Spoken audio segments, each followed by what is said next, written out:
In the midst of the 19th century, as the United States evolved from a fledgling republic into a burgeoning industrial force, there existed a place in New York City that seized both the imagination and the dread of an entire nation. Nestled in Lower Manhattan, just a short distance from the city's bustling harbor where ships arrive daily bearing thousands of immigrants, weary yet hopeful for a new beginning, lay a neighborhood destined to become infamous in newspapers, novels, and political discourse alike. That place was the 5 Points. To enter the 5 Points during this era was to step into a world that seemed to exist beyond the boundaries of conventional American life. It was a district where cultures collided at every turn, where poverty and opportunity intertwined unpredictably, and where mere survival was a hard-won triumph earned day by day. Travelers who strayed into the area often wrote that it felt as though they had passed from the bright, ambitious America they knew into a shadowy underworld not hidden, but unmistakably alive and pulsing with raw energy. Yet this place was not isolated from the rest of the city. The wealthy resided only blocks away. Courts, markets, and banks stood within walking distance. The 5 Points was both near the heart of New York and far removed from its ideals. Approaching the neighborhood, the first thing one noticed was the noise, constant, layered, and unruly. Carriages rattled over uneven cobblestones. Street vendors shouted their prices. Children laughed, cried, or raced through alleys in small packs. Musicians played jigs or rhythms from distant homelands, and drunken men staggered toward dimly lit taverns. Above it all rose the low, restless hum of thousands of people packed tightly together, each carrying their own burdens, frustrations, and dreams. Some described the sound as a roar. Others likened it to a ceaseless breathing, as if the neighborhood itself were a living organism with a pulse that never stilled. The air carried a complex blend of scents, some familiar, others unsettling. Fresh bread wafted from immigrant bakeries, fish sizzled on corner stalls, tobacco smoke drifted from doorways. But mingled with these were less pleasant odors, dampness rising from cellars that never fully dried, sewage overflowing during rains, rotting wood and refuse piled in gutters, and the foul stench from overcrowded lodging houses where dozens slept in cramped rooms. For many who passed through, this olfactory tapestry lingered long after they left, becoming part of their memory of New York during the age of mass migration. The 5 Points did not earn its reputation solely from poverty or disorder. What made it extraordinary and astonishing for its time was its diversity. Standing at a crossroads in the heart of the district, one might see people from lands most Americans had never encountered. The Irish formed the largest group, having fled their homeland during the Great Famine, arriving sick, hungry, and desperate, taking whatever shelter they could find, often in the cheapest and most neglected buildings. But they were not alone. African American families, some freeborn, others recently emancipated, alongside German tradesmen, Italian street performers, Chinese laborers, Jewish peddlers from Eastern Europe, and Caribbean sailors who had chosen to settle permanently in the city. It was a human mosaic, unlike anything most Americans had ever witnessed. This cultural fusion generated a sense of vitality and unpredictability. At any moment, one might hear Irish Gaelic spoken beside African musical rhythms, or German phrases shouted across the street. toward Italian shopkeepers. Outsiders reacted differently. Some saw danger, chaos, even fear. Others viewed it as a symbol of what America was becoming: messy, diverse, evolving, and brimming with possibility. For those who lived there, however, it was simply home. To truly grasp life in the 5 points, one must envision the daily challenges that shaped existence within it. The neighborhood was built atop land once occupied by a pond drained poorly and unevenly, leaving the ground unstable and perpetually wet. Streets dipped and sloped erratically, pooling with muddy water that never fully evaporated. During heavy rains, basements flooded, carrying filth from the streets. Tenements sank gradually into the soft earth, causing walls to tilt, floors to sag, and roofs to leak. Families inside felt this instability beneath their feet, sometimes needing to brace against walls to stay upright. And yet, these dilapidated structures were always full. In some rooms, entire families lived in spaces no larger than a modern kitchen. In others, strangers shared a single bed by sleeping in shifts, one resting while another worked or wandered the streets. Those unable to afford even this paid a few cents to sleep on stairwells, floors, or simply sitting upright against a wall. Privacy was nearly non-existent. Thin wooden partitions separated households, allowing voices, arguments, laughter, and cries to drift freely from room to room. Despite these harsh conditions, the 5 points possessed an undeniable vibrancy. Streets teemed with activity from dawn until well past midnight. Children darted between buildings, dodging carts and calling out to neighbors. Women hung laundry from windows, shouting down to friends, or haggling with merchants below.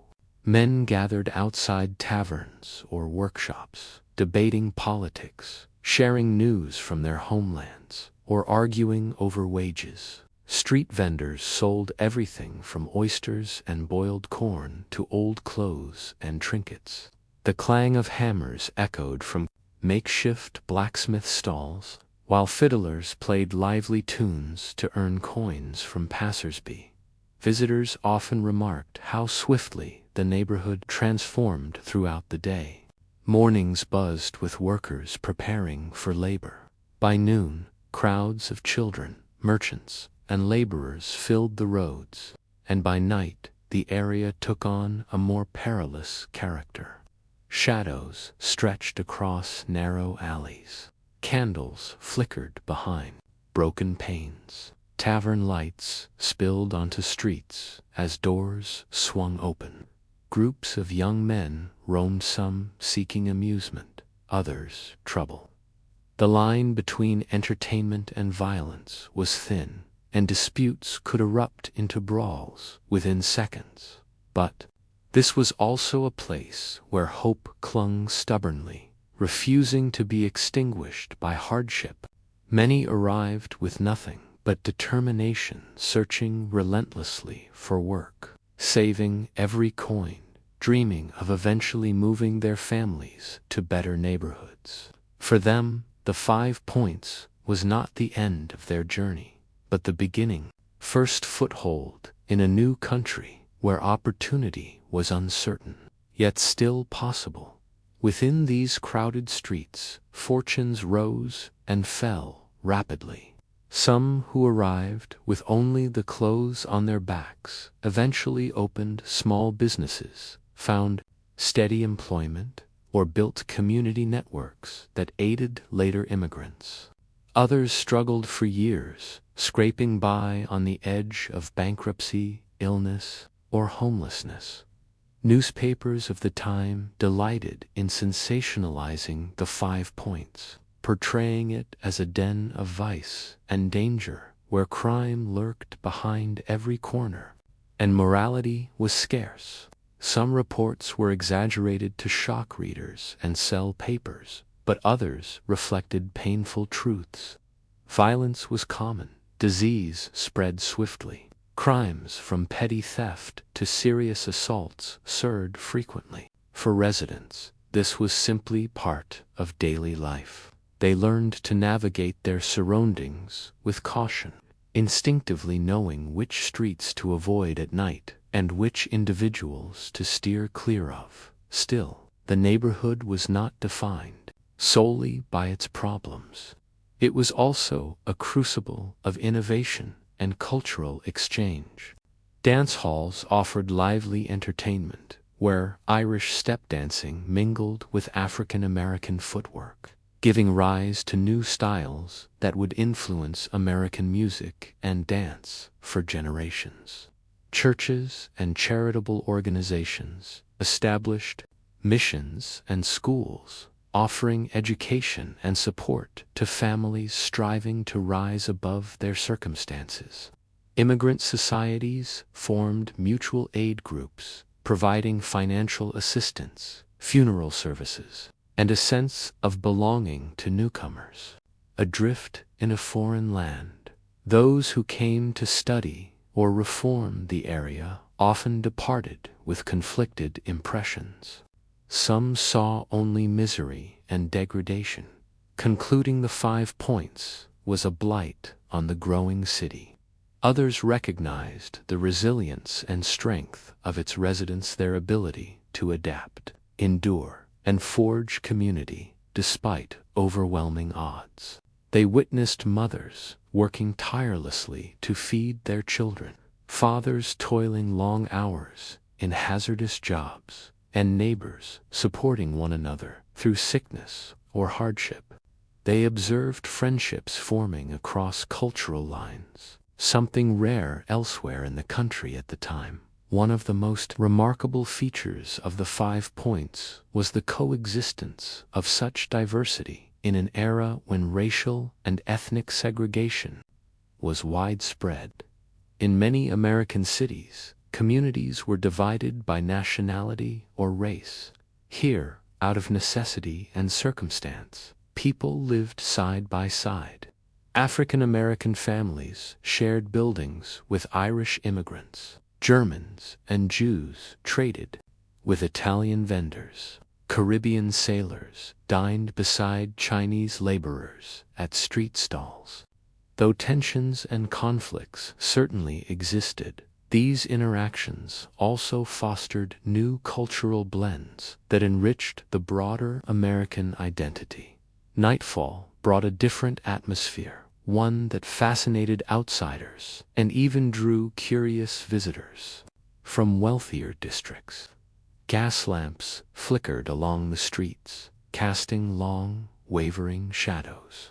Music spilled from taverns where patrons danced, argued, or drank to forget their troubles. Street performers gathered small crowds by demonstrating feats of agility, singing songs, or playing homemade instruments. Fortune tellers whispered predictions, while gamblers huddled. The district pulsed with an energy that felt both thrilling and unnerving, filled with possibilities, yet shadowed by risk. Many who passed through at night felt torn between fascination and wariness. They were drawn to the raw, unfiltered life of the streets, but remained aware of the dangers: pickpockets, brawls, sudden outbreaks of violence. Yet, for many residents, this was simply another facet of everyday existence. They grew accustomed to the noise, the occasional chaos, and the ceaseless motion of the streets. The 5 Points was often spoken of as a single, unified place, but in truth, it was a complex patchwork of experiences. For some, it was a temporary stop on the path to a better future. For others, it was a long-term home shaped by familiarity and community ties. For a few, it became a trap from which escape seemed nearly impossible. The neighborhood was shaped by forces larger than any individual migration. Economic change, political corruption, urban development. Yet the daily lives of its residents were molded by small, personal struggles, finding enough food, securing a day's wages, protecting children from illness, or holding on to hope in a harsh environment. Despite its challenges, the 5 Points became a symbol of something uniquely American. It represented the messy, chaotic birth of the modern city. It reflected the struggle of newcomers trying to build lives in a land that promised opportunity but offered no guarantees. And it revealed how diverse communities could coexist, influence one another, and contribute to a shared cultural landscape. Those who lived in the 5 Points did not see themselves as historical figures. They were simply people trying to survive, find moments of joy amid hardship, and carve out a place in a rapidly changing world. But their experiences, recorded in letters, newspaper articles, reformers, journals, and government reports, paint a vivid portrait of life in one of the most notorious neighborhoods of its time. The 5 Points was a paradox, dangerous yet vibrant, impoverished yet full of potential, chaotic yet deeply human. It was a place outsiders judged harshly, but insiders understood intimately. And during its peak of fame and infamy, it stood as a living embodiment of the struggles and aspirations that defined an era. As one moves deeper into the 5 Points, the transformation occurs gradually, almost imperceptibly at first. The wide, orderly streets of Manhattan begin to narrow. Buildings, once evenly spaced and upright, seem to press inward as if weighed down by time and neglect. The atmosphere thickens. The noise intensifies. Suddenly, one finds oneself in a place unlike any other neighborhood in America. Dense, chaotic, crumbling, alive. It was a world shaped not only by its inhabitants, but by the very land beneath it, a land that never truly wanted to be a neighborhood in the first place. To understand the 5 Points, one must begin with the ground itself. Long before tenements, gangs, or overcrowded streets, there was a body of water known as the Collect Pond. Once beautiful, deep, cool, and clean, it provided drinking water to the early city. Families picnicked on its banks. Children played at its edges. But as New York expanded, tanneries, slaughterhouses, and factories sprang up along its shores, dumping waste into the once pristine waters until it became a foul-smelling stew. When the pond grew too polluted to salvage, the city drained it, filled it with earth, and attempted to build upon it. But the earth never settled properly. This single decision to bury water rather than reshape the land laid the foundation for one of the most notorious slums in American history. By this era, the ground beneath the 5 Points had become permanently unstable. Buildings sank unevenly, tilting at strange angles. Streets buckled and dipped without warning. Moisture seeped upward from the buried pond, saturating soil and walls, creeping into basements that were often little more than muddy pits. On hot days, the smell rising from the earth was overwhelming, a reminder that the ground below was still decomposing, still shifting, still resisting the weight of the city above. Walking through the streets, one could feel this instability underfoot. Wooden planks laid across flooded alleys shook with each step. Cobblestones tilted, causing carts to wobble. Water pooled in every depression, forming stagnant puddles that reflected the dim light filtering between tightly packed buildings. Even in dry weather, the streets remained damp. In rainy seasons, some areas became nearly impassable. The buildings rising from this unsteady terrain were as unpredictable as the ground itself.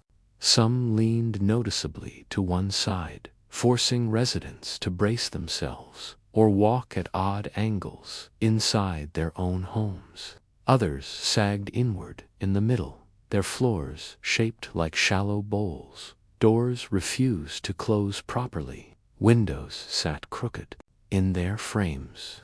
Wooden stairs creaked, shifted, or buckled under weight. Tenants joked grimly that if you dropped a coin on the floor, you never knew which direction it would roll. A few structures seemed held up only by adjacent buildings, forming clusters of teetering, interdependent dwellings. These structures were not merely old, they were overwhelmed. Families lived in rooms designed for 1 or 2 people. Hallways doubled as sleeping quarters. Attics were packed with makeshift mattresses or piles of cloth. Basement rooms, often only partially above ground, were perpetually dark, musty, and wet. During storms, water seeped through walls and floors, turning living spaces into muddy traps. Residents used buckets to collect dripping water, cloth to plug leaks, and boards to elevate beds above the damp. Ventilation was minimal. Many rooms had no windows at all. Others opened onto air shafts so narrow and clogged with debris that barely any breeze entered. In summer, heat collected inside, making rooms stifling and nearly airless. In winter, drafts sliced through cracks in the walls, chilling families who lacked proper clothing or insulation. Darkness in some rooms was so complete that people lit candles throughout the day. Overcrowding was staggering. Census records, though often inaccurate, suggest that some buildings housed more people than entire rural towns. A single tenement might contain 50, 70, or even over 100 residents. Whole blocks were packed with human beings living shoulder to shoulder, sharing narrow stairways, flimsy doors, and communal sinks that rarely functioned. This density shaped every aspect of daily life. Privacy was non-existent. Neighbors heard every argument, every lullaby, every moment of grief or laughter. Smells of cooking, sweat, sickness, and unwashed clothing mingled in the air.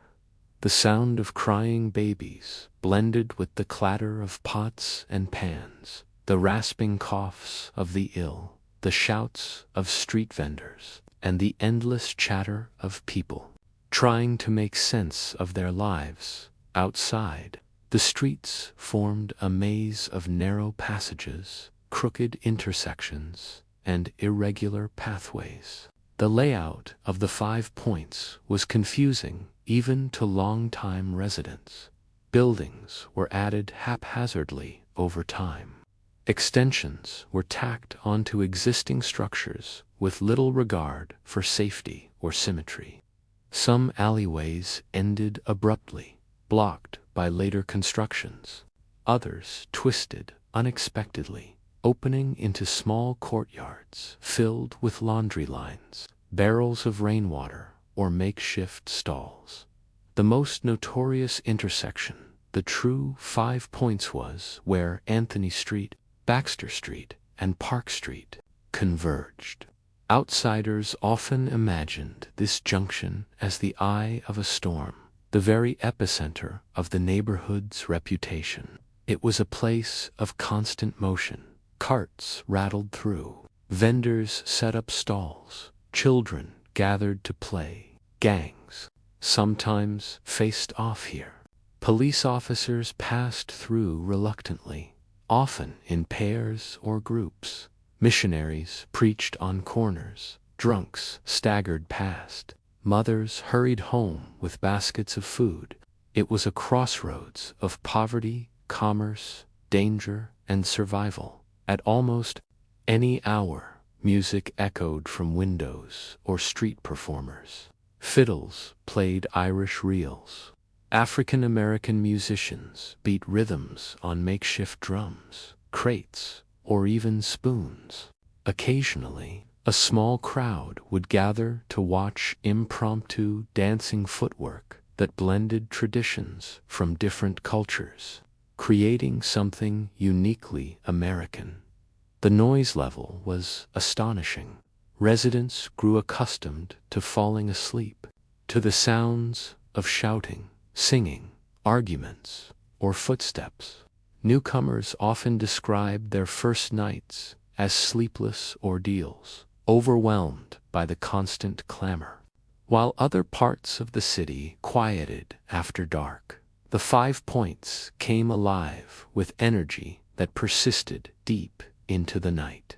Street vendors were everywhere, selling goods from wooden carts or crates balanced on stools.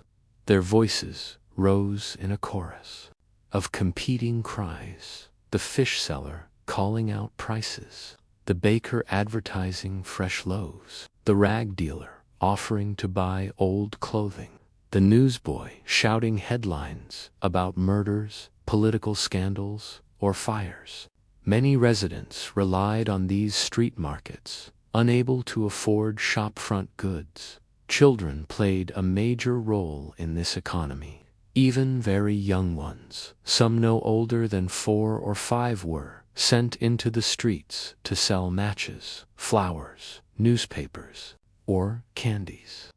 They navigated the crowded roads with remarkable skill, calling out to potential customers, dodging carts and horses, learning quickly how to survive in a world that offered little protection. The condition of the streets themselves compounded the difficulty of daily life. Garbage piled up faster than city workers could remove it. Food scraps, broken glass, animal waste, and discarded objects formed layers that residents sometimes had no choice but to walk through. Rats were common. Stray dogs roamed freely. In warmer months, the smell was overpowering, especially near open drains. During storms, the situation worsened dramatically. Floodwater mixed with waste, filling basements and forcing residents to wade through polluted water to reach their homes. Despite these conditions, life continued. Residents adapted in countless small ways, hanging stones from laundry lines to keep clothes from dipping into filthy puddles, placing cloth under doors to block drafts or smells, using old furniture to create walkways across muddy courtyards, memorizing routes to avoid the worst areas. But the neighborhood's physical conditions also bred danger. Fire was an ever-present threat. Buildings were made of wood, crowded close together, and often equipped with old or makeshift stoves. A single blaze could spread rapidly, trapping residents in upper floors or narrow stairwells. Accidents were common, newspapers reported. Tragedies, families burned alive, children suffocated by smoke, entire blocks reduced to smoldering ruins. Police presence was inconsistent.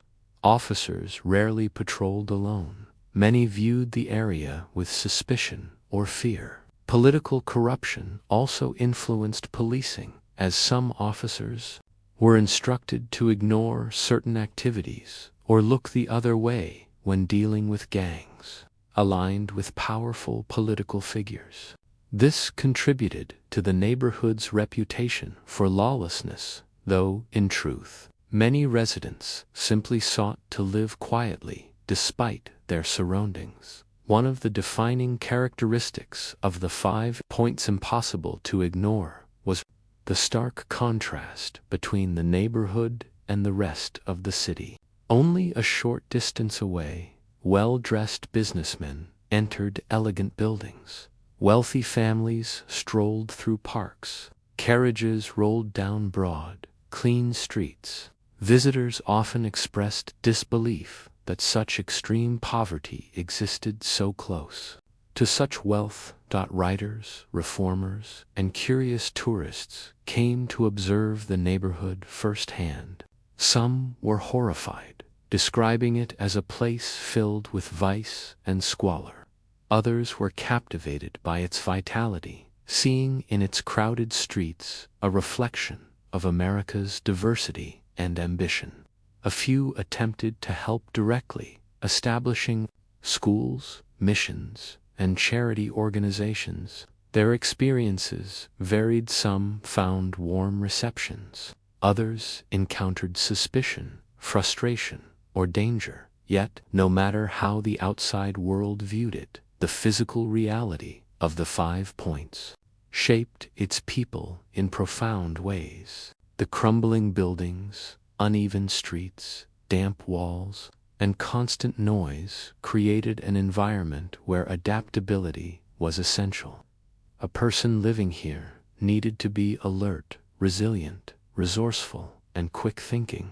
The neighborhood demanded strength not because its residents were weak, but because survival depended on it. Every corner, every building, every crooked alley whispered stories of families trying to make a living, of immigrants searching for hope, of conflicts born from overcrowding, poverty, and cultural differences, of unexpected friendships formed in cramped courtyards and stairwells, of laughter shared on stoops despite everything, of sorrow, loss, perseverance, and dreams that refuse to fade.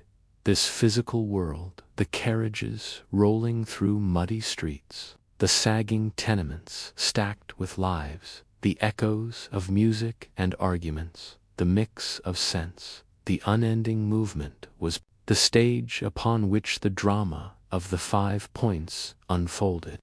It was a world that shaped everyone who entered it. Some left quickly. Others stayed for years, but no one passed through unchanged. The 5 Points was not merely a neighborhood. It was a living, breathing entity shaped by the land below and the people above, perfect and unpredictable, but undeniably alive. And during its height, it stood as one of the most intense and extraordinary environments in the growing mosaic of America. Life in the 5 Points unfolded on a razor's edge, where survival often depended on the ability to adapt to chaos, danger, and crushing poverty. If you walked its streets at dawn, you would already see movement. Children with soot-stained faces running errands, women carrying pails of water, men stumbling home from all-night taverns. The air held a mix of wood smoke, alcohol, rotting vegetables, manure, and sweat. The alleys were narrow, the tenements overcrowded, the people exhausted from nights that never truly offered rest. In many ways, the 5 Points was less a neighborhood and more a living organism, breathing, sweating, groaning, and pulsing with constant, unpredictable energy. Life in the tenements was a battle against both physical decay and emotional strain. These buildings, originally designed as respectable homes for middle-class families, had been gutted and subdivided into cramped rooms that often lacked proper ventilation, sanitation, or even natural light. A single structure could hold hundreds of people, each room sheltering multiple families. Some residents lived in cellars so damp that fungus crept up the walls. Others occupied windowless interior rooms where the air sat thick and stale until someone opened a hallway door. Floors creaked, walls were thin. Privacy was a luxury almost nobody could afford. Arguments, crying babies, drunken singing, and coughing from disease-ridden residents all blended into a constant symphony of noise. If you lived there, you quickly learned that thin walls and shared hallways meant everyone knew everything about everyone. A fight 2 rooms away was as audible as if it were next door. A whispered conversation between spouses could accidentally travel to half the building. There was a strange intimacy to this forced closeness. Neighbors could become like family or bitter rivals, depending on how stress shaped their relationships. When illness struck, sometimes a neighbor would bring broth or help fetch a doctor. Other times, fear of contagion led people to barricade their rooms and refuse to open the door.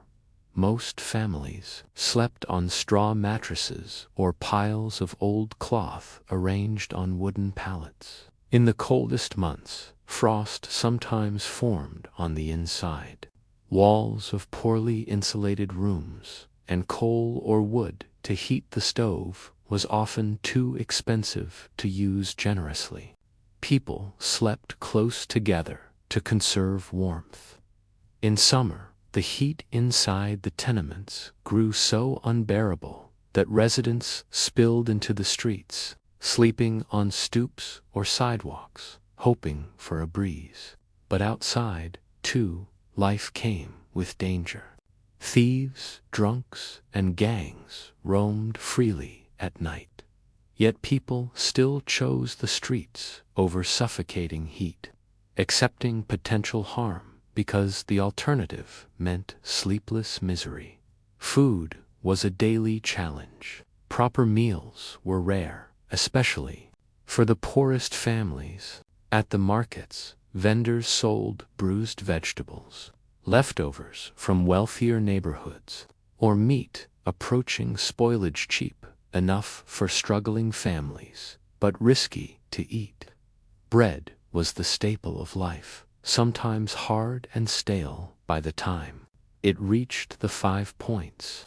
Children learned early to stretch meals. Watery soups made from a few potatoes, bits of cabbage, or bones reused multiple times. Meat was an occasional luxury even when affordable. Families often bought the lowest quality cuts. Some residents scavenged through trash discarded by hotels or restaurants in more prosperous parts of Manhattan, searching for scraps. A person's survival depended not only on money but on ingenuity, using what little they had and wasting nothing. Water, often taken for granted today, was another serious problem. Most buildings lacked indoor plumbing, and clean water was not always accessible. Residents relied on public pumps, some of which delivered water contaminated with sewage or industrial runoff. Families boiled water whenever possible, but fuel wasn't cheap. Children were often sent with buckets to fill, sometimes waiting in long lines. During epidemics, fear lingered around the pumps as people correctly, though without scientific knowledge, believed contaminated water could bring disease. Still, they had no choice but to drink it, cook with it, and wash with it. Bathing was infrequent, simply because it was so difficult to manage. Disease thrived in these conditions. Tuberculosis, cholera, typhus, and diphtheria were common. Coughing was a constant background noise in the tenements, and funerals were a familiar sight. Many children did not survive past early childhood. Parents lived with the dread of losing their children to sickness or malnutrition. Yet they tempered their grief, knowing mourning could consume someone already struggling to make ends meet. Doctors were expensive. Hospitals were distrusted. Many relied on home remedies passed down through generations. Some of these helped. Many did not. Life expectancy was low, especially among the poorest. Yet, despite this harsh reality, the 5 points was not a place without joy or humanity. People found ways to create moments of brightness amid the gloom. Music drifted from taverns or spilled from tenement windows where someone might be playing a fiddle. Irish immigrants brought their traditional songs, often accompanied by lively footwork that echoed on wooden floors.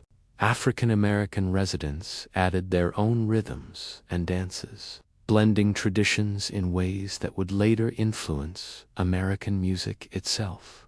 Even in poverty, people celebrated weddings, births, and religious holidays.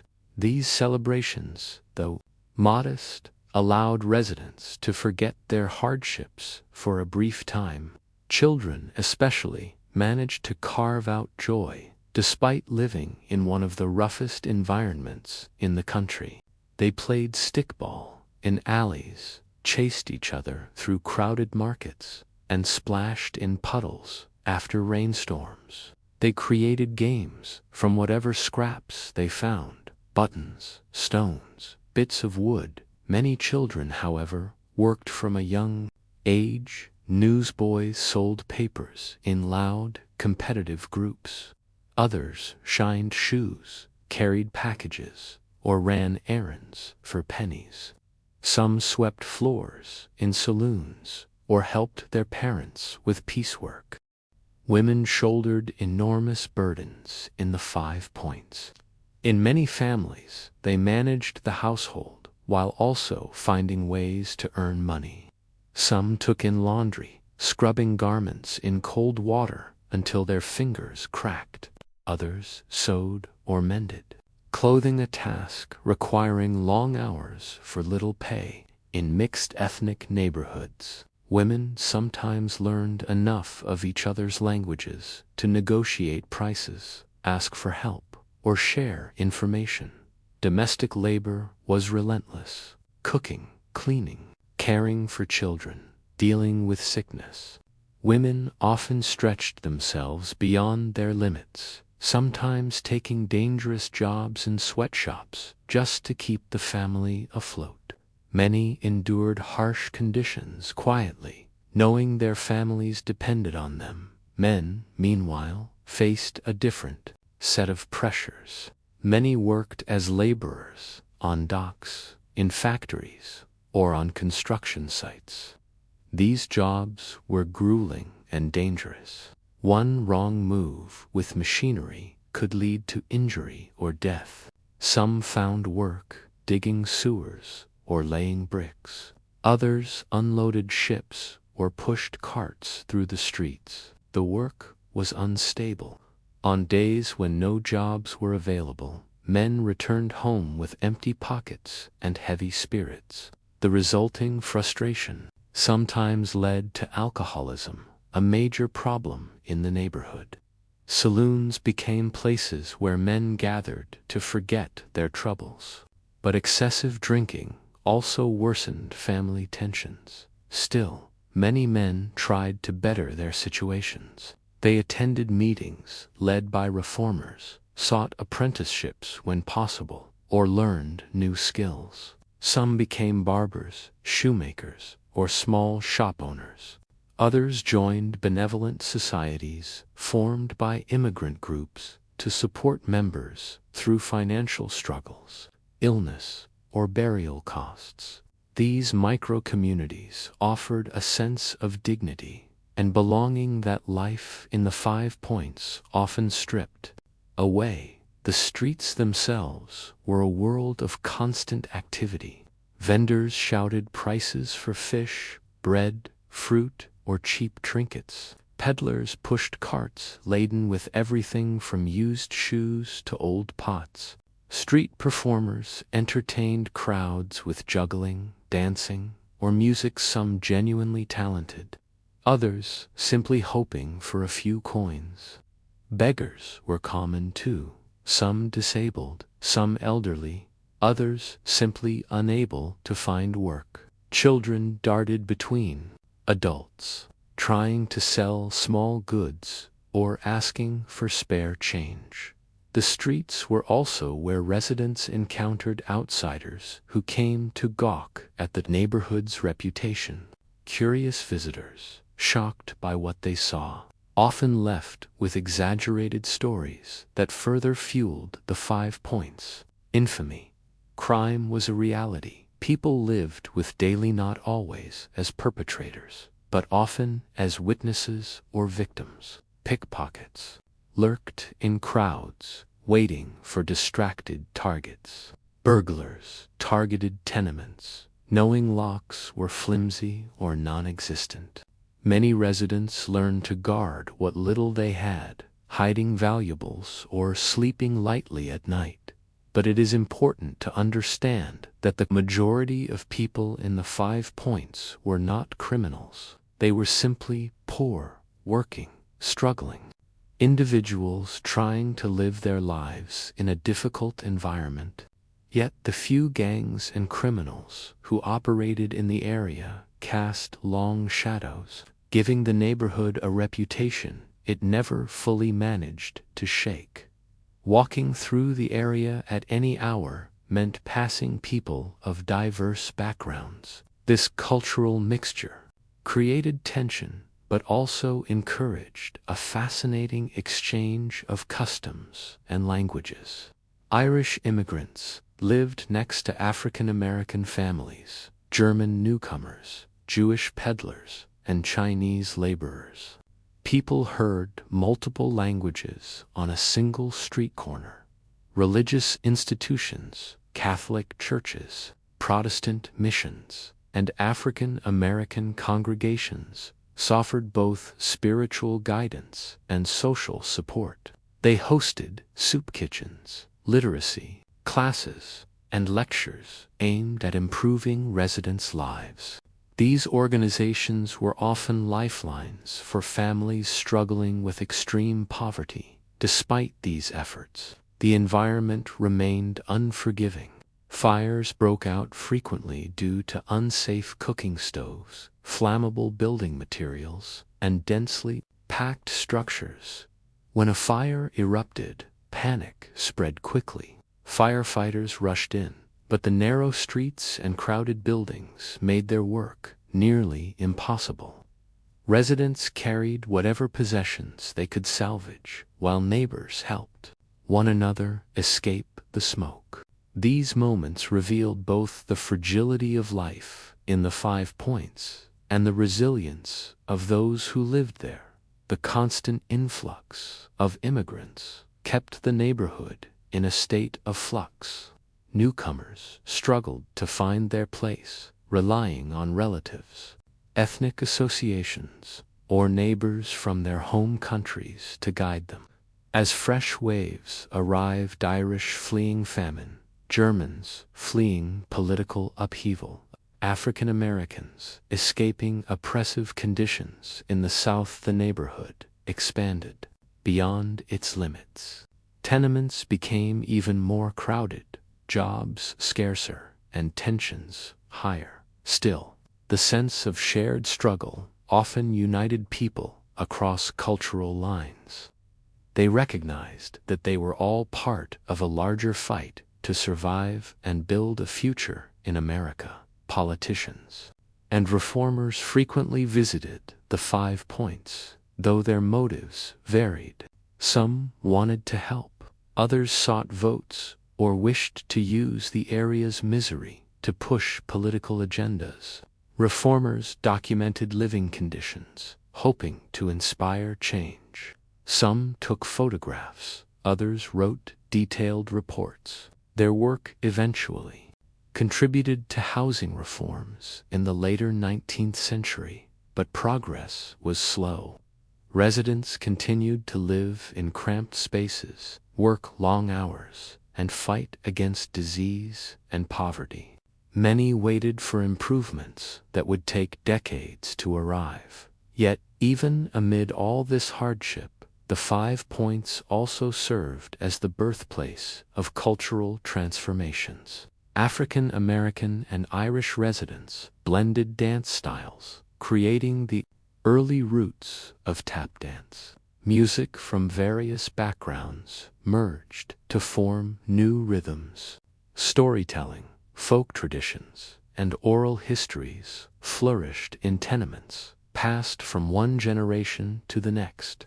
These cultural exchanges helped shape the future of American art, music, and entertainment. It was a reminder that even in places of severe hardship, creativity could flourish. By nightfall, the neighborhood transformed. Torches and oil lamps cast flickering shadows on the streets. Saloons, dance halls, and boarding houses came alive with activity. Workers unwound, families gathered around small stoves, and children fell asleep, clutching their siblings. Danger also rose with the darkness. Fights erupted, drunken brawls spilled into the streets, and law enforcement patrolled wearily. Yet for many residents, night brought a sense of temporary peace. The heat of the day faded, the world quieted slightly, and people embraced whatever rest they could find before the next day's struggles began again. Life in the 5 Points during this era was a constant mix of hardship, resilience, struggle, creativity, community, and survival. The people who lived there were not merely characters in sensational newspaper stories, but real individuals fighting daily to improve their lives. They faced impossible circumstances with determination, forming a community that was messy, flawed, vibrant, and deeply human. Their stories reflect the broader story of America, itself a nation built by ordinary people navigating extraordinary challenges. And in the midst of the dirt, noise, and chaos of the 5 Points, the foundations of future generations were being laid. Life in the 5 Points during this time could not be understood without confronting the environment that swallowed its residents. Each day, the filth, disease, noise, and constant uncertainty formed a living backdrop that shaped the minds, behaviors, and decisions of every man, woman, and child who called this place home. To walk through the neighborhood was to enter a fragile ecosystem, teetering between collapse and rebirth, a place where misery clung to the air. Yet human determination never fully vanished. Part 4 dives deeper into that everyday experience, exploring what it truly meant to navigate one of the most notorious neighborhoods in American history. As morning light spilled unevenly across the crooked streets, the 5 Points stirred like a restless giant. The sun, when it managed to pierce the layers of grime-covered windows and smoke-soaked air, revealed scenes that could unsettle even seasoned visitors. Street gutters overflowed with the previous night's waste-discarded food, broken bottles, unidentifiable scraps of cloth, and sometimes the stench of human waste washed down from upper floors. Residents, especially children, learned to step carefully, weaving through the maze of debris like acrobats performing a daily ritual. The smell was a constant companion, lingering in every breath and settling into clothing and hair as if refusing to leave. The noise began early. Hawkers raised their voices to advertise bread, fish, or fruit. Horses clattered along uneven cobblestones, pulling wagons overloaded with goods or rubble.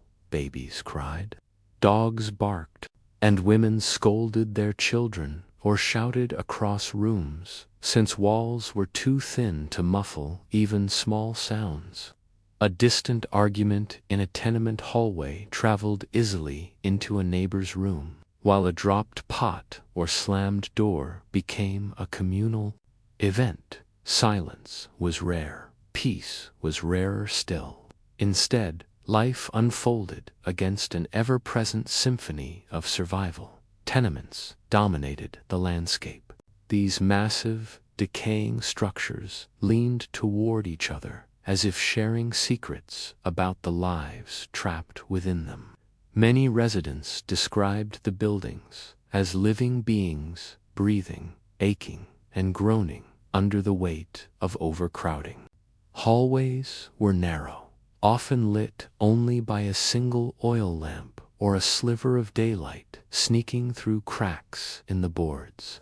The floors sagged from years of rooms inside the tenements were little more than makeshift shelters. Families sometimes squeezed 6, 8, or even 10 people into a single space barely large enough for two.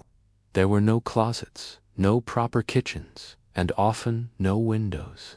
Cooking was done on small stoves or open flames, which increased the risk of fire. A single pot simmering over weak heat might represent the entire day's meal. Furniture was limited to whatever could be scavenged or constructed from scraps of wood. Some families had only crates or boxes to sit on, with mattresses made from rags or piles of old newspapers. In these rooms, life unfolded in intimate proximity. Children slept next to their parents with barely an inch to spare. Older siblings shared what little space remained. Illness spread like wildfire. If one person caught a fever, it was only a matter of time before the entire household fell sick. The lack of proper ventilation made infections especially dangerous. Residents often woke up coughing, their throats raw from breathing stale, humid air laced with dust and mold. Water was a daily struggle. Residents relied on public pumps, and the quality of water varied dramatically. Some pumps delivered water that smelled faintly of chemicals or sewage. Others produced water cloudy enough to inspire fear, even in those ignorant of bacteria or disease. Boiling water was ideal, but not always possible. Fuel was expensive, and stoves were unreliable. As a result, families consumed water that was unsafe, and the consequences were devastating. Cholera swept through the neighborhood periodically, leaving devastation in its wake. Mothers stood helpless beside children wasting away, unable to afford doctors or medicine. The heartbreaking truth was that many deaths could have been prevented with cleaner living conditions. But the poor had no power to demand change. Food presented similar challenges. The neighborhood markets offered cheap produce and meat, but cheap often meant spoiled or nearly rotten.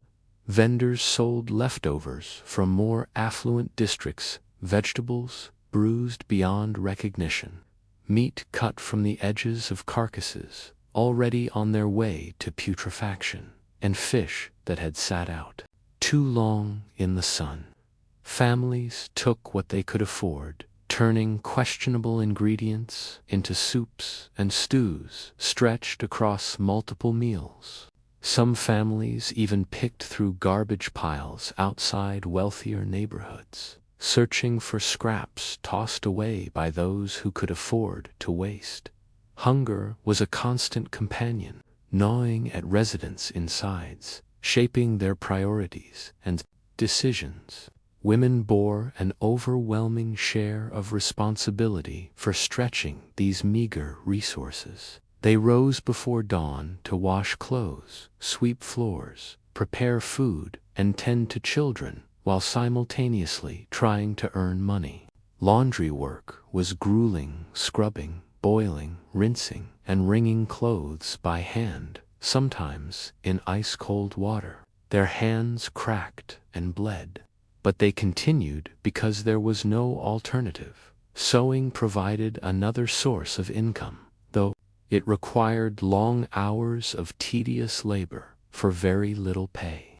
Some women worked in poorly ventilated rooms, stitching until their eyes watered and their backs throbbed. Others took in boarders, sharing their already cramped spaces with strangers just to afford rent. Men faced their own hardships. The majority worked as laborers carrying heavy loads, digging trenches, unloading ships at the docks, or performing dangerous tasks in factories with minimal safety measures. Injuries were common. A careless moment could result in crushed fingers, broken bones, or even death. Men who suffered injuries often lost their jobs and found themselves dependent on their families or neighbors for support. Many turned to alcohol to escape the harshness of their reality. Saloons became gathering places where men could drown their worries for a few cents, though alcohol often worsened domestic tensions back home. Children grew up quickly in this environment. They had no choice. Many started working as soon as they could walk confidently. Newsboys screamed headlines on busy corners, trying to outsell competitors. Shoeshiners polished boots for pennies. Some children scavenged through trash for items. They could resell pieces of metal, bottles, cloth scraps. Others worked in factories, performing monotonous tasks in dangerous environments. Childhood, as most people understand it today, barely existed in the 5 points. Instead, children learned the harsh realities of poverty early, becoming miniature adults long before their time. Despite these harsh conditions, community life emerged in surprising ways. Neighbors often shared what little they had: food, clothing, or time.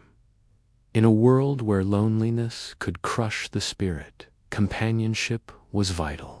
Families built networks of trust and mutual support, especially among ethnic groups. Irish families bonded over shared memories of the homeland and mutual experiences of discrimination. African American residents created tight-knit communities that relied on social organizations, churches, and mutual aid societies. Germans brought their own cultural traditions, enriching the neighborhood's identity. Every group contributed something unique to the melting pot of the 5 points.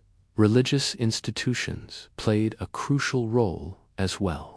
Churches offered more than spiritual comfort. They provided food, shelter, education, and guidance.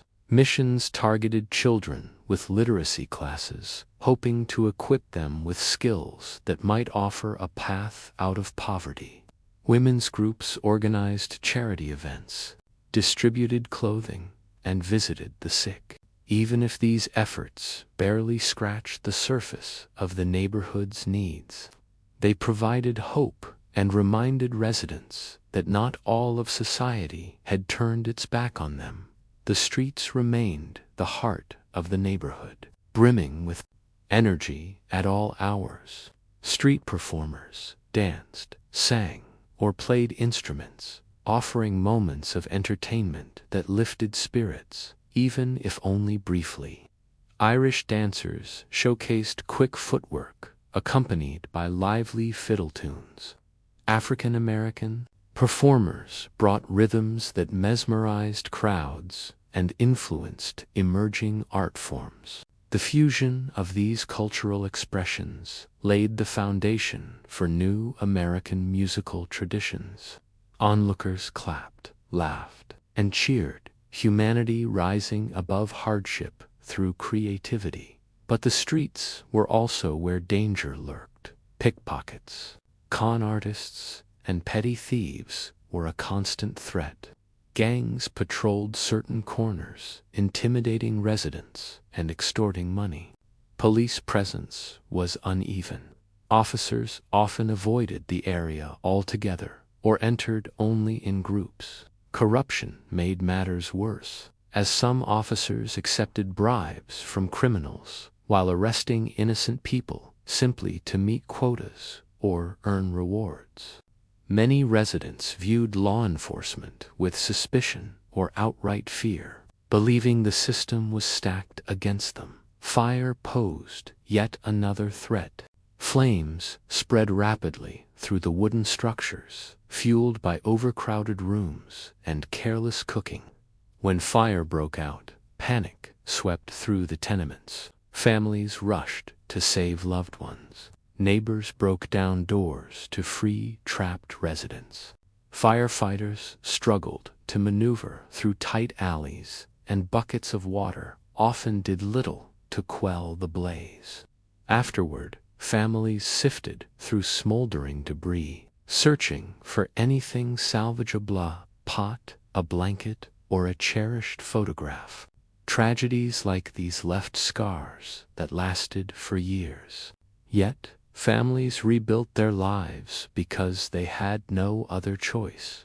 Reformers, journalists, and curious visitors frequently entered the 5 Points, hoping to understand or expose its conditions. Some came with genuine intentions to help, documenting their observations in reports that eventually spurred change.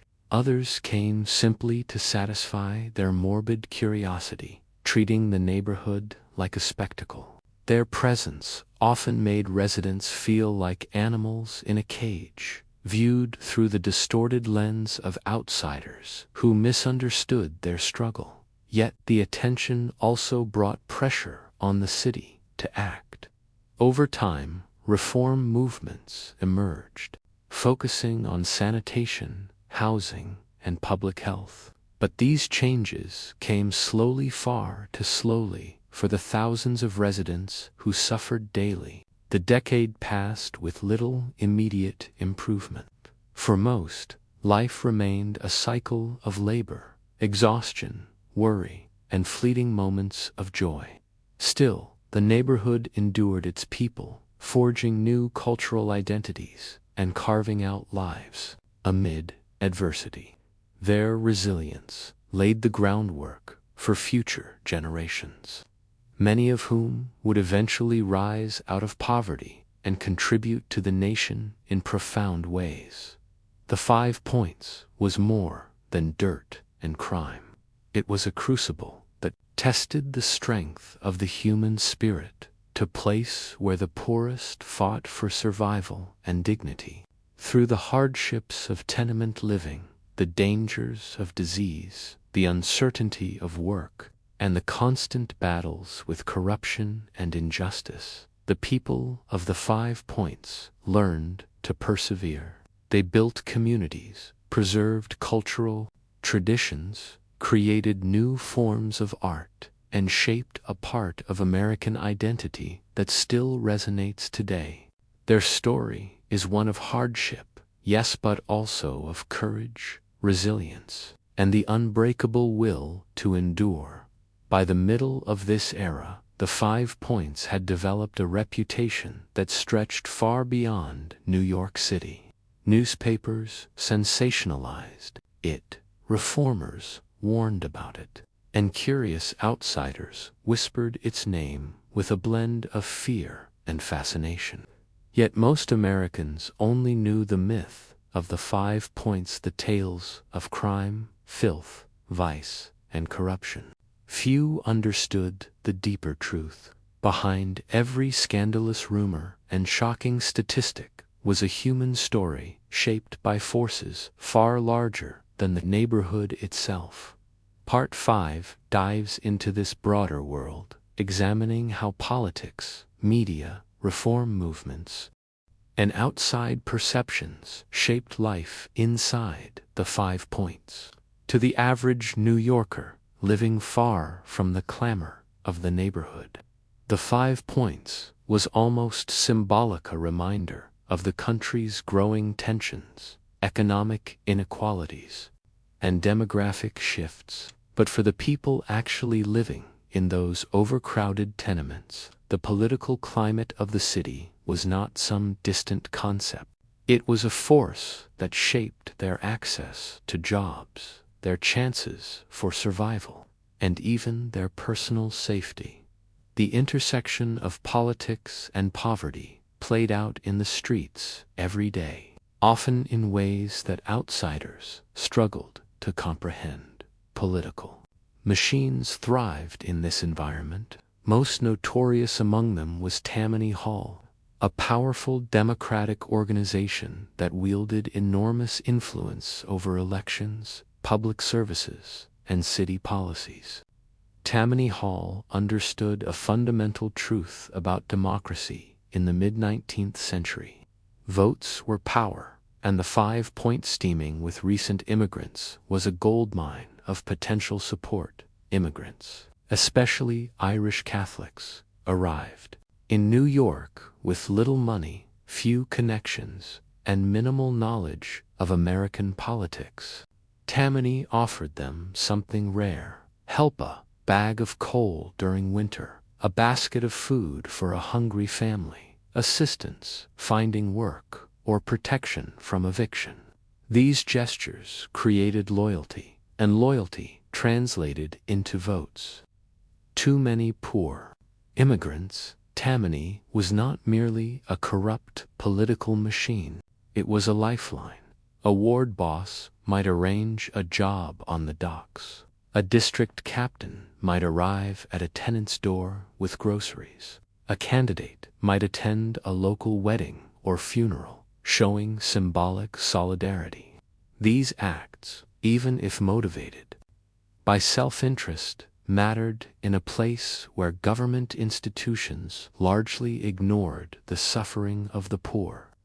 At the same time, Tammany exploited this dependence. In exchange for these favors, votes were expected, sometimes demanded. Election days in the 5 Points were chaotic. Men were pressured, bribed, or intimidated into voting a certain way. Some even voted multiple times under different names, led by party operatives who knew how to manipulate the system.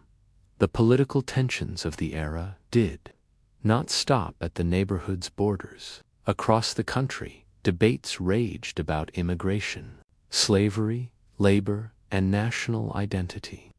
Many Americans feared that the surge of Irish Catholic immigrants threatened traditional values and economic stability.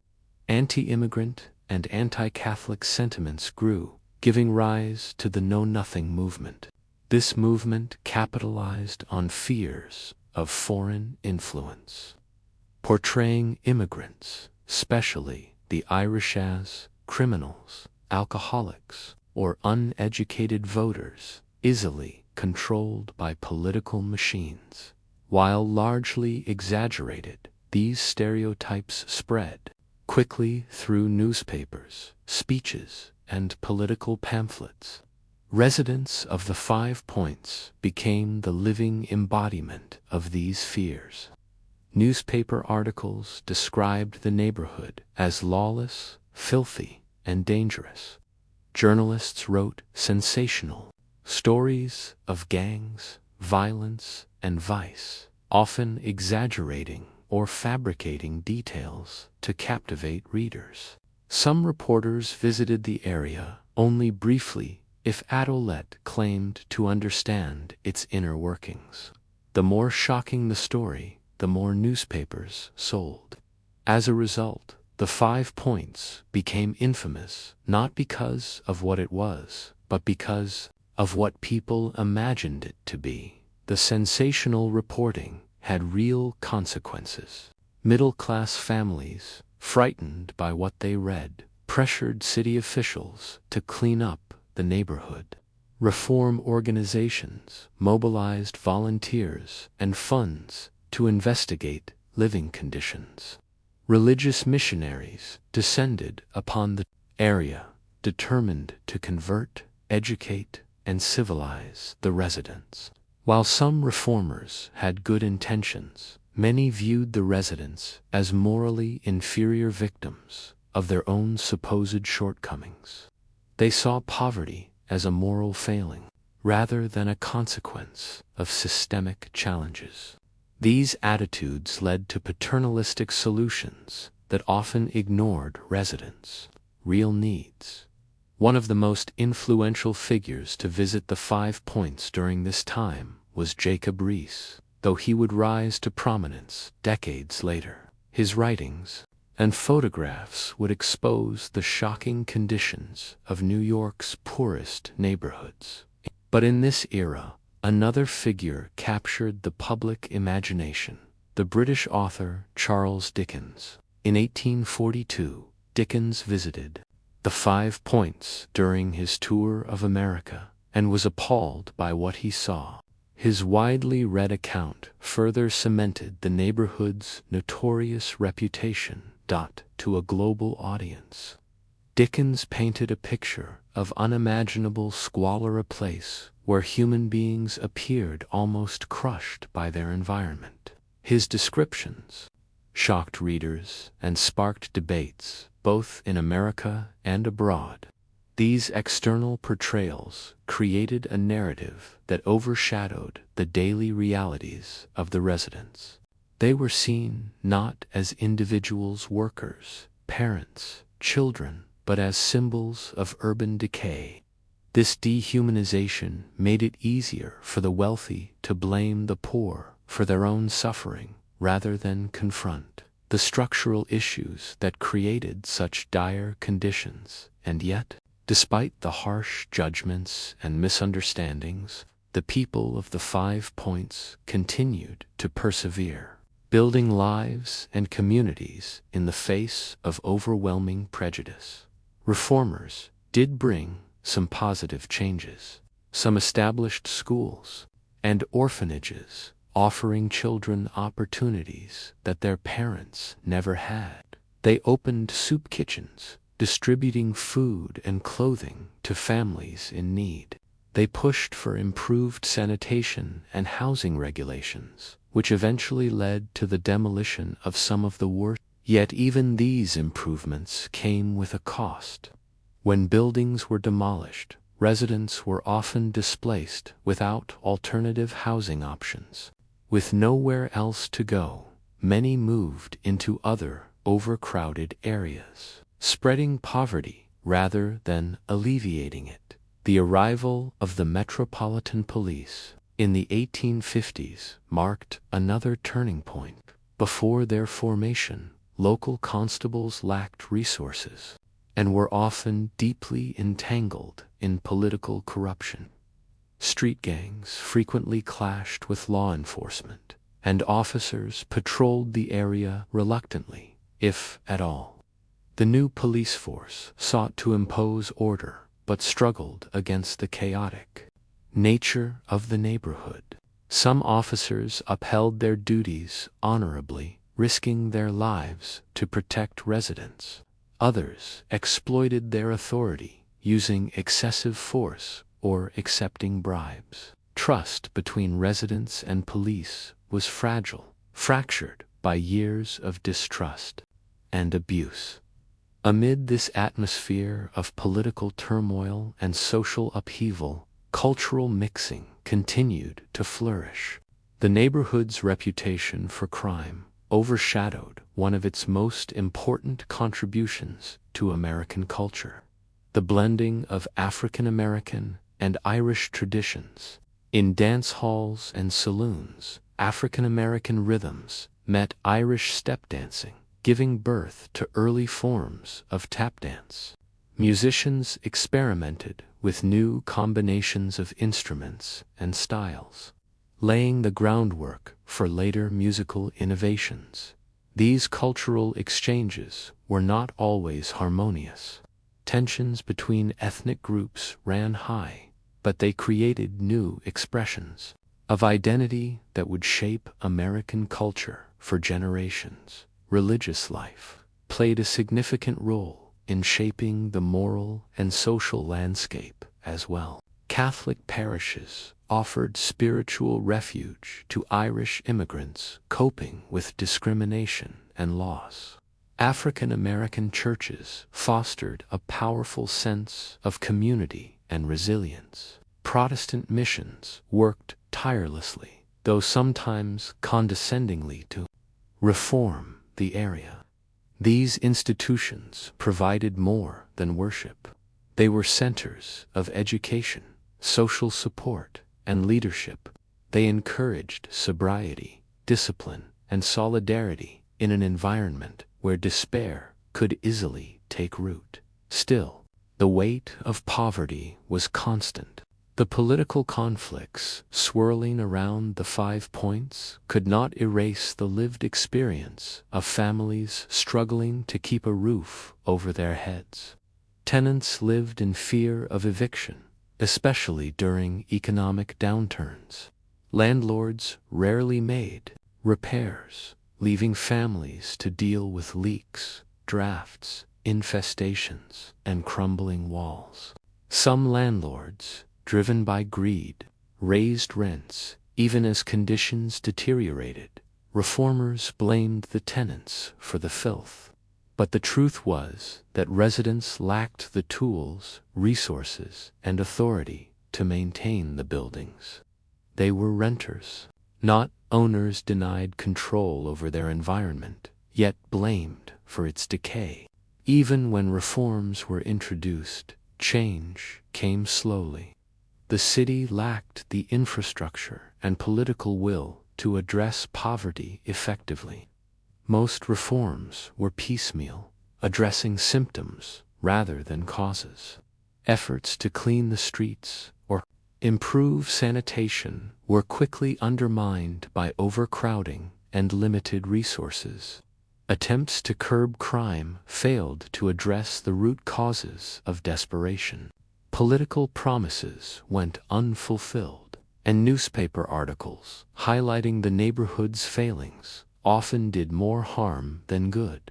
Yet through all this, the people of the 5 Points demonstrated remarkable resilience. They formed mutual aid societies to support each other during illness or unemployment. They organized community gatherings, funerals, and celebrations that brought moments of joy. They preserved cultural traditions, passing songs, dances, stories, and recipes from one generation to the next. They built relationships across cultural lines, fostering a level of diversity and cooperation that was rare in other parts of the country. This resilience did not erase the hardships, but it defined the spirit of the neighborhood more accurately than the sensational headlines. The 5 Points was not simply a den of crime or a symbol of urban decay. It was a community struggling against. This resilience did not erase the hardships, but it defined the spirit of the neighborhood more accurately than the sensational headlines. The 5 Points was not simply a den of crime or a symbol of urban decay. It was a community struggling against overwhelming odds shaped by a convergence of global forces: immigration, political conflict, economic inequality, and cultural transformation. It was a place where the poorest fought for dignity, opportunity, and survival. Its story is not a tale of failure, but of endurance. By the end of this era, the neighborhood was changing. The Civil War was approaching, bringing new challenges and opportunities. Reform movements grew stronger. Demolition projects began slowly reshaping the landscape. But the heart of the 5 Points' people remained. They continued to navigate a world shaped by politics, prejudice, poverty, and hope. Their experiences reflected the struggles of countless immigrants and laborers who helped build the foundations of modern America. The 5 Points may no longer exist on today's maps, but its legacy lives on in the cultural, political, and social DNA of the nation. It was a place where the marginalized built communities, where the oppressed fought for recognition, where new forms of music and dance emerged from shared struggle, and where the democratic experiment was tested daily in the most unlikely of environments. The residents of the 5 Points shaped America as surely as America shaped them. Disease was not just an occasional visitor in the 5 Points. It was a constant companion, an invisible resident living in the water, the walls, the very air itself. Anyone walking through the neighborhood in the early mornings of this era would feel it before they even saw it. The dampness rising from the ground, the humid heaviness of the air even in winter, the lingering smell of decay drifting between the narrow streets. Visitors described a scent so strong, so deeply rooted in the soil and buildings, that it clung to their clothes long after they had left the area. The 5 Points had been built upon a buried problem on top of the old Collect Pond, a body of water that had once been a source of clean drinking water. Over time, it became polluted by industry, filled in with garbage and earth, and built over rapidly without thought to long-term consequences. By this time, the land remained unstable. Beneath the neighborhood, the ground shifted and sank, leaving tenements on skewed foundations and creating pockets where standing water collected endlessly. These puddles mixed with sewage leaking from cracked pipes, with refuse tossed from windows, with runoff from slaughterhouses and stables, forming a toxic brew that spread disease faster than any doctor could treat it. Cholera, typhus, dysentery, tuberculosis, each moved through the neighborhood like a silent, marching army. When a disease arrived, it rarely remained isolated. Entire households fell ill within days. In a single room where 10 people slept, one coughing child could infect everyone by morning.